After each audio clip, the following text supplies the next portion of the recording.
we just had NFL Week 12, and there are 7 things I find noteworthy that I want to talk about. Number 1 is this.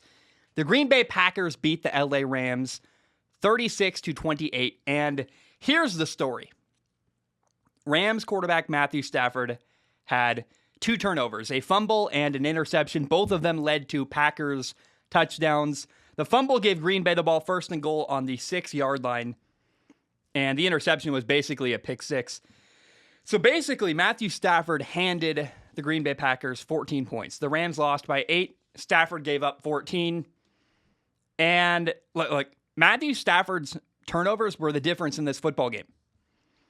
And the uncomfortable reality of Matthew Stafford right now, so far this year, is that turnovers are killing him. And the Rams have lost 3 games in a row. They did not win one time in the entire month of November. November has come and gone. They are 0-3. They lost every single game they played in November. They got dominated by Tennessee. They lost to, they got dominated by the 49ers. Then they lost to Green Bay now, week 12. And Stafford in those 3 games has had not 1, not 2, but 6 turnovers. That's really bad. And right now, Matthew Stafford is hurting his team. And I always acknowledge the people out there that were like, they always blamed Matthew Stafford for what went wrong in Detroit. And like, you have to acknowledge those people out there are like, hey, like they're feeling really good. I mean, they felt good 2 weeks ago. Now they're really confident. And if Matthew Stafford does not clean things up, then LA has no shot to win a Super Bowl. And I think Matthew Stafford's fantastic. He's talented, but like even I'm like, yeah, he's got it. He's got to get better. Now, he did have a long ball to OBJ for a touchdown. That was awesome. And Odell Beckham Jr. and Matthew Stafford, they're still a work in progress. I think the best is yet to come for their relationship together. And it's only year 1 of Matthew Stafford in LA. Like, I'm not ready to hit the panic button and give up. Although I will say, even though it's year 1, the Rams are all in on this year today. And they didn't trade for, Von Miller. They didn't make a move to get Odell Beckham Jr. They didn't trade a bunch of first-round picks for Matthew Stafford for him to have a ton of turnovers and cost his team points and hurt them and help them lose. So Matthew Stafford, the pressure's on. He has to be better. Right now he's hurting his football team, and the dude has to be better if his football team wants to achieve their goals. Now, for the Packers, there's not a lot to say about Green Bay. They're 9-3. They have the best record in the NFL. And they just keep winning, man. Like, injuries, the last couple of games, they've had guys hurt in and out of the lineup. And even with people missing time, including, they lost when Aaron Rodgers got hurt, but he's even banged up a little bit.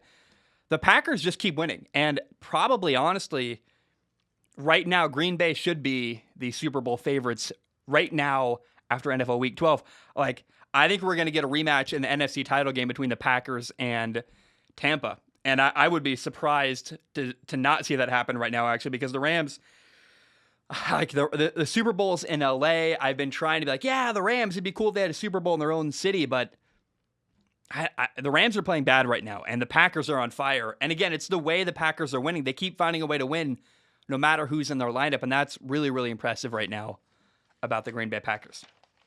Game number 2, the Dolphins beat Carolina 33-10. It's a massive win for Miami. And Tua, their young quarterback, second-year quarterback, keeps getting better and better and better. You know I love that. I love Tua. In this game, he was 27 for 31 passing, only 4 incompletions. He threw for 230 yards. He had a touchdown pass. And Miami right now, they have won 4 straight games in a row. Again, Tua, every week he builds off of the last performance. He's getting a little bit better every week. The dude is learning. I love it. I think you got to give him patience, allow him to keep developing and getting better. Dolphins young rookie receiver Jalen Waddle, he is a star in the making. I love Jalen Waddle. This was his best game so far of his NFL career. He had 9 catches for 137 yards and a touchdown. Also, on top of all that, like, Miami's defense is, when they play their best, at their best, they are crazy good. They've shown that the way they dominated Lamar Jackson in this game again. Miami had a bad start to the year, but as a team, they are growing and improving all around. And I was worried that their head coach would get fired after this year. If they keep this upward trajectory, getting better and growing as a team, I think the sky's the limit, and we might see Brian Flores stick around in Miami, which I love to see that. I think I want to see Miami do well. I want to see Tua do well. I want the people there to succeed, and I'm just happy that they're on an upward trajectory for now. Now, Carolina, oh, this is a horrible game. Like a horrible, horrible game. Cam Newton was bad. Their quarterback, he was 5 for 21 passing. That's awful. He had only 92 yards, 2 interceptions. I mean, Carolina literally had one good drive all game. Cam hit a big deep ball. They got a touchdown there. After that, they didn't score in the entire second half. Like, they got a lucky field goal right before halftime where Miami had a bad snap. They return it for a big gain, kick a field goal going into halftime. Like, Carolina had one good drive. They got gifted 3 points. They lost 33-10. I mean, they even had to bench Cam Newton in the fourth quarter. It was a terrible, terrible game for Carolina. And then PJ Walker came in, their backup quarterback. He threw an interception as well. So maybe, and I don't know if this is a good thing or not. I can't tell you yet. Joe Brady, the offensive coordinator, keeps being rumored to be in the mix for a head coaching job. And I think you got to slow down a little bit there. But especially the way things have gone so far for Carolina, I would be shocked if Joe Brady became a head coach this offseason. Like, he didn't work with Sam Darnold. Cam Newton has, he's struggling. And maybe that's good. I think if I'm Joe Brady, I would not be in a hurry to take a head coaching job. Like, there's no rush. You're a young dude. Keep learning, keep growing. And I think for Carolina, I like Joe Brady. Like, he's not bad. I think it's good that he might stay and have another year to develop and help this Carolina football team. But look, their offense looked lost on Sunday against Miami. And I was disappointed. I love Cam. I want Cam Newton. The redemption arc it felt like it was all coming to fruition. And to see Cam Newton do so bad, that sucked, man. Like, I don't know. I want Carolina to do well. I want him to have a good quarterback. I want him to win games. And I was happy for Tua, but I'm invested in both Cam and, I like Carolina a lot, and I'm invested in Tua. So to see Tua do well was great, but to see Cam struggle wasn't fun, man. It was not I had really mixed emotions watching this football game. Now, game number 3, the 49ers beat the Vikings 34-26. The 49ers are 6-5. Good for them. I love Deebo Samuel. The dude does everything. He runs, he catches passes. He ran for 2 touchdowns in this game against Minnesota. Also, shout out to Elijah Mitchell, the rookie running back for the 49ers. He was a 6th round draft pick. Dude is a stud. He ran for 133 yards with 27 carries and a touchdown. And he was like, again, I always say running backs are overvalued. You don't need to get a first round running back. Elijah Mitchell is exactly proof of that. Like, you can get a quality running back in the 6th round. James Robinson went undrafted last year. So I don't know. I love to see Elijah Mitchell do well, and it does reinforce what I already believed about the running back position. Now, for Minnesota, it's a devastating loss. Feels like a low point of the year for the Vikings, actually, where they started the year 1-3, and I was like, this is bad. But the Vikings, man, they fought all the way back to 5-5. They scratched, they clawed, they did everything they could. They beat 2 good teams in a row. And here they were going into this game, the Vikings are 5-5. I'm like, man, they're turning things around. I love it. And I thought momentum was building, and then they lost to the 49ers. Now they're 5-6. And what's sad here, I've been trying to praise the Vikings quarterback, Kirk Cousins, and he had a good game here too. But the problem with Kirk, and I feel like we saw this with Carson Wentz this week, with Matthew Stafford, with Kirk Cousins, they're all similar guys where they need to be able to avoid the one critical mistake I feel like those guys make every week, or every time they lose a game. It's always because you can point to one exact play that caused it to happen. And unfortunately, the play here was in the second half. Kirk Cousins basically threw a pick six. He threw a pick that got returned all the way to the 2-yard line, gave the 49ers 1st and goal. And I'm not happy to say this, but that's the difference in the game. Like, that's why if that doesn't happen, it's a totally different ball game. And I don't know why he didn't see a linebacker there. Like, linebacker's just sitting there. It was a bad interception. And I want to see Kirk do better. And it's hard to say that when he's got, 20-something touchdowns and now 3 interceptions all year.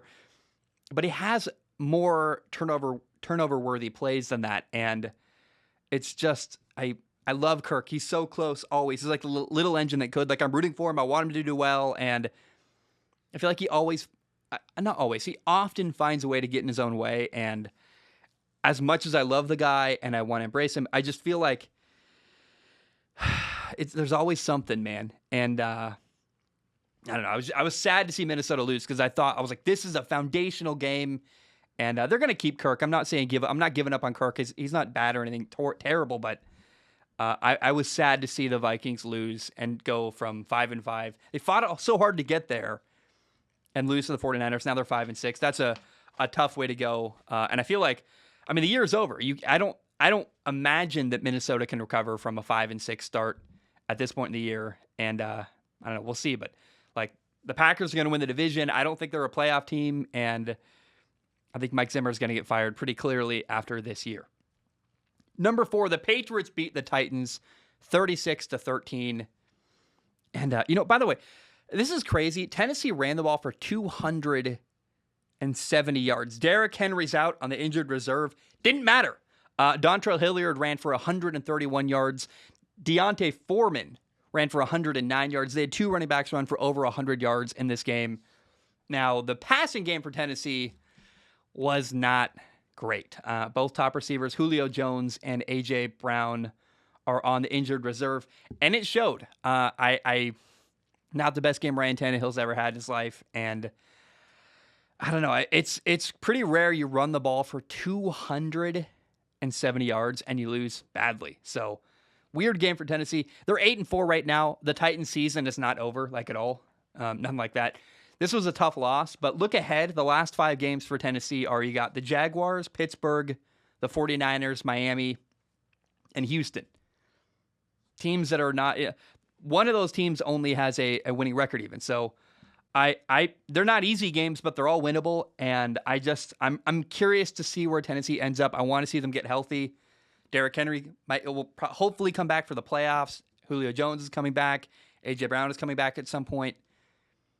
But, this was an ugly, ugly loss to New England on Sunday. Now, the Patriots, man, they're 8-4, and they're looking really good. Their young rookie quarterback, Mac Jones, was great. Mac Jones was 23 for 32 with 310 yards and 2 touchdowns in this game.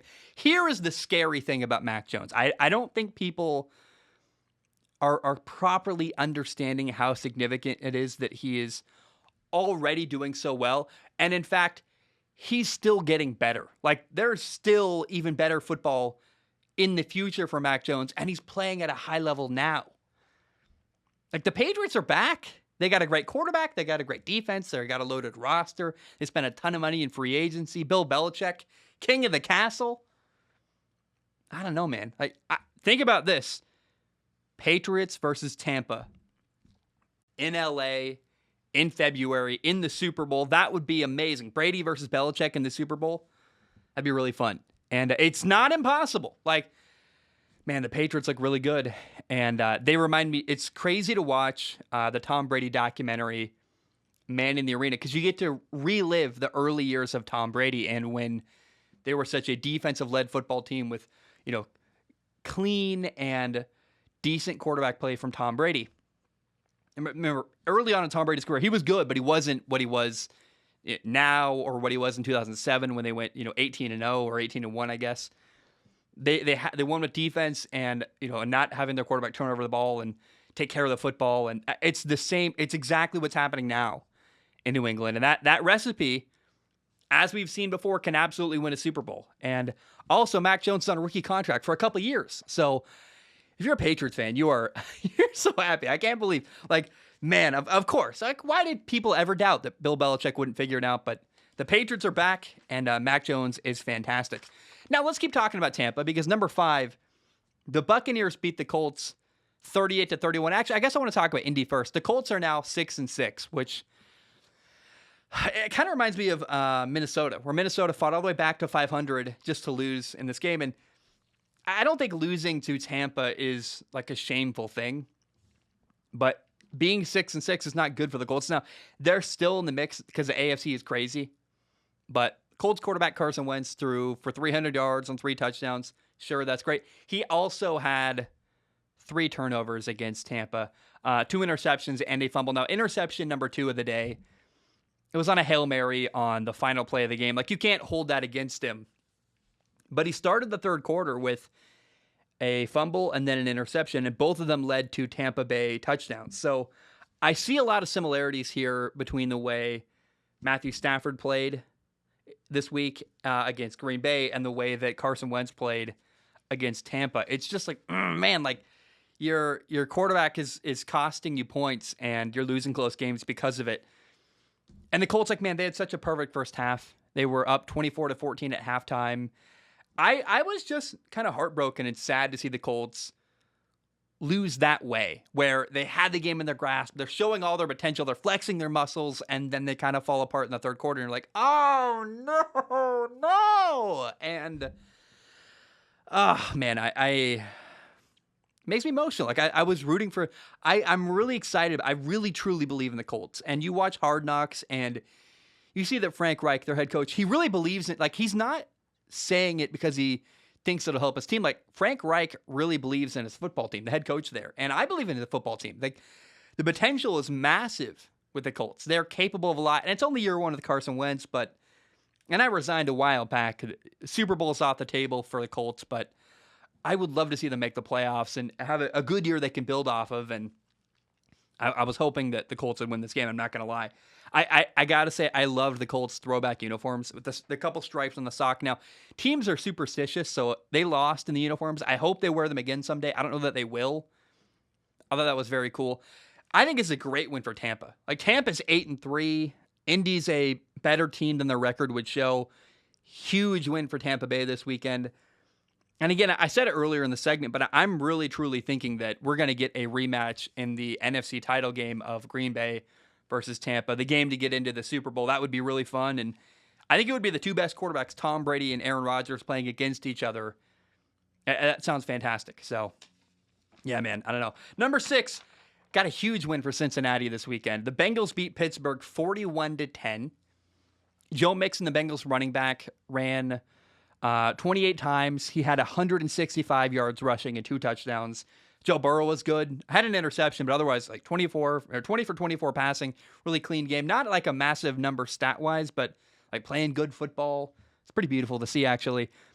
And the Bengals defense is so good. Like, this is why, like, Joe Burrow's great and Jamar Chase is awesome. The Bengals defense has really shocked me this year. They've been way better than I thought.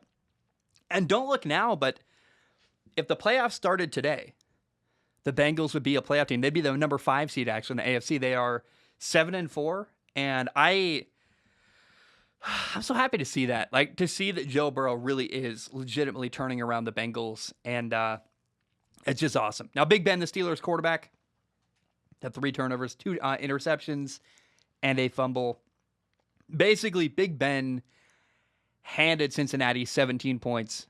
Bad game for him. I don't love to see that. And Big Ben was doing well. Like, he had a great game last week. They lost, but he played fantastic. And Big Ben did not look good in this game. Okay, number 7, let's talk about the Jets quarterback, Zach Wilson. The Jets actually won. They beat Houston 21-14. John Franklin Myers had an awesome interception. It was pretty sweet. He tipped a screen pass, picked it off. He had 2 sacks, but the Jets rookie quarterback, Zach Wilson, was 14 for 24 passing for 145 yards and an interception. The interception, I kind of felt bad for him on. He was scrambling, trying to make a play, tried to throw a shovel pass to his running back. It bounced off his back, got picked off. That's rough. But look, the reality, when you look at the year that Zach Wilson has had, been injured, not played great. He's had 1 good game all year. He had a great game where they beat Tennessee in overtime. But look back on the year Zach Wilson has had. He has 4 touchdown passes and 10 interceptions. And I get it. He's a rookie. I get it. He is a Jets quarterback. Like, he's got a lot of disadvantages going on. But I'm wondering, like, when is Zach Wilson going to show why he was the number 2 overall pick? I've been waiting, and I love the guy, and even I am losing patience. I cannot imagine how the Jets fans feel. I mean, write in, let me know. Are you like me, going like, when is this guy gonna, like, Mac Jones is killing it in your division. Trevor Lawrence has had moments, he's looked good. Trey Lance isn't playing, that's fine. Justin Fields has had moments, but Zach Wilson is the guy that I'm like, dude, what? I get it. Look, rookie quarterback, Jets quarterback, disadvantages, but when are we going to see why the Jets made Zach Wilson the number 2 overall pick? Houston, they played Houston this week, has one of the worst defenses in the NFL. And even still, even Houston's defense couldn't make Zach Wilson look great. And I'm not in panic mode. I am getting worried.